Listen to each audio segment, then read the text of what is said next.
Welcome to another episode of Otaku Don. I am the host with the most, aka Sleepy Melbourne, in the building, Just Charles.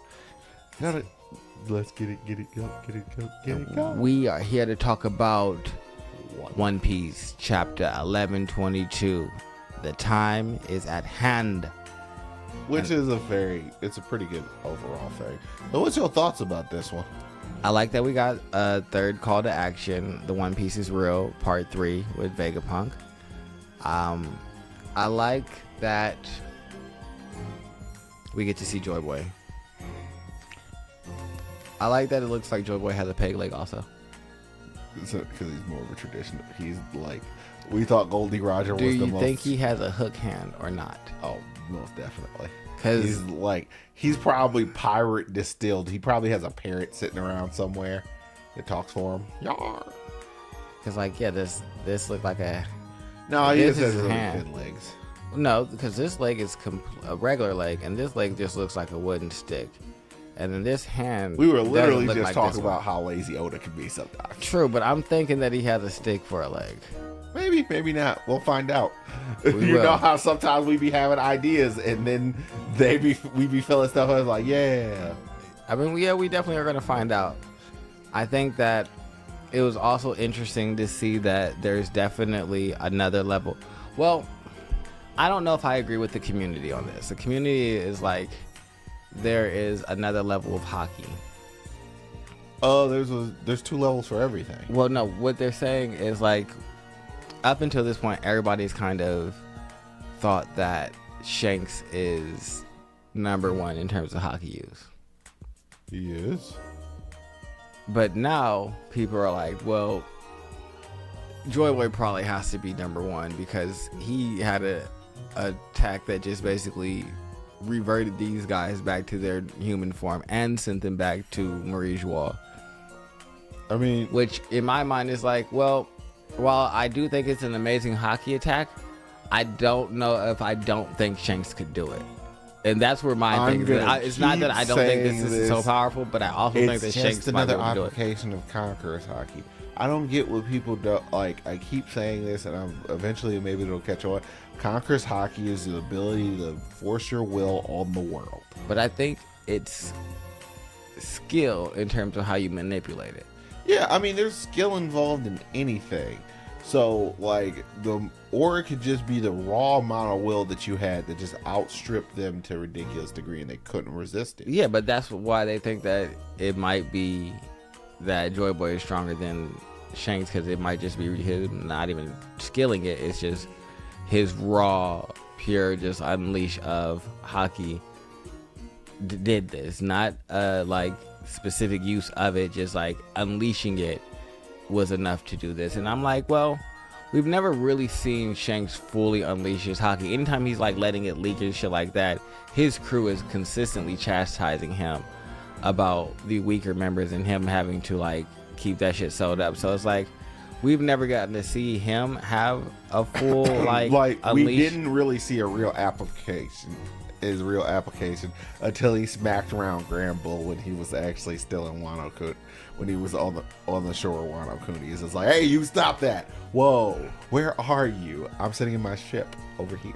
Yeah, and so that was like a great thing. And so I'm like, well, he has great mastery over it. He can also cancel other people's hockey, which is something that they said.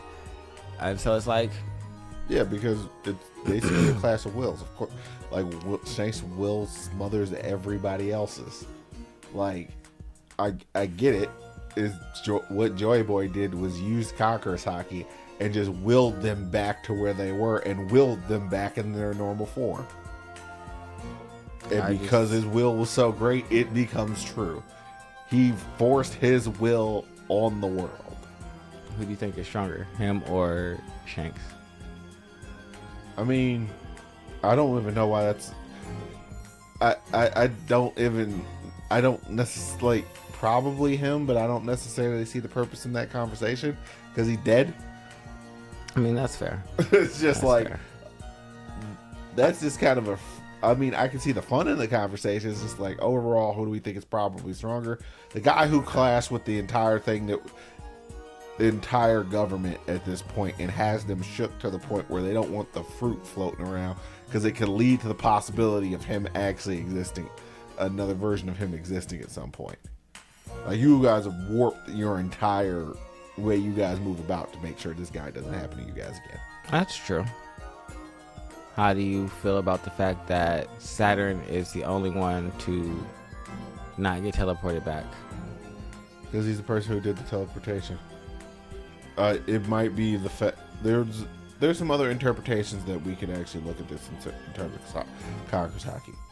He could have he could have actually gave his Conqueror's Haki like the properties of rubber and repelled them back to where they were.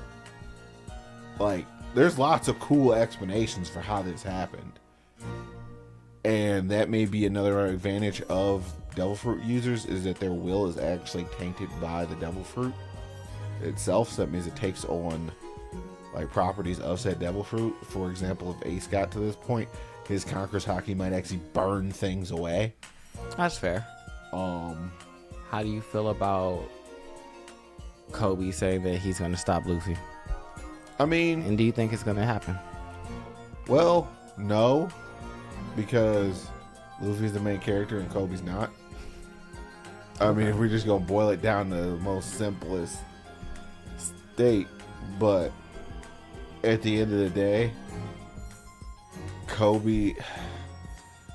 Luffy's gonna respect the fact that he came here to stop him, period. So it means they're gonna clash. But at the end of the day, Kobe still, I mean, Luffy probably doesn't think Kobe owes him particularly anything at all. But Kobe probably believes he owes Luffy pretty much like everything for who he is today. He should. So inside of Clash of Wills, when you have one that's compromised like that, the one that's compromised is gonna lose 9 times out of 10. I think that their clash is going to come after Luffy finds the One Piece. I could see a Go Roger Garp situation. Garp situation. It's Where kinda- Luffy's just kind of bored and it's just like, well, what are you about to do? I'm going to go start a pirate revolution. I'm also mad that they killed the Dende Mushi. I mean, He didn't deserve all that. honestly, if I were them, I'd have smoked that Dendemushi too. That Dendemushi has given us so many problems. I'm just saying. Just based off of GP. That Dendemushi has to die. Well, Emmett unleashed his attack, sent everyone packing, and then had a great conversation, or strolled down memory lane into a flash. Well, before we get to the flashback, we see Eames screaming in his room. Good. He out here Joy Boy out here blasting shook ones. Scared to look. They Yeah, it's ain't no crazy. such thing as halfway crooks. Do do do do do do do. Nah, Eames is a halfway crook. That's why he hiding. He don't want no one to know that he's crooked and sitting on the throne and pulling the strings and As erasing soft islands, as Sarm 10-5 paper towel. shaking Look at in him. his boots. Scared. And it That also is- seems as though that I think that also leads to the fact that summoning was connected to Eam. It wasn't necessarily Saturn. That might be true. I'm not opposed to that. But we see the light in Emmett's eyes starting to fade as he remembers Joy Boy and his conversation about there being a point when he will have to use the great hockey attack that he has stored in him for either himself or for someone that he does not want to die. And that he will come from the past just like he always did to save him. And that is the end of the chapter. Also, it's weird that Joy Boy has future saying powers. He be knowing. Well, it just seems like he might be a whole other race of people, like the Lunarians and the Panda people. Not Panda people, but the Kuma's race. It's just like, what are you? Oh, we're a race that can just see the future. I can see the future. I can see the future. Other than that, there is a break next week. Because of course there is. Well, there's a magazine break. Of course there is. For summer something. I don't know in Japan. God, this is literally the worst freaking week ever. Yep. But other than that, make sure you guys like, subscribe, and comment below. Bye-bye.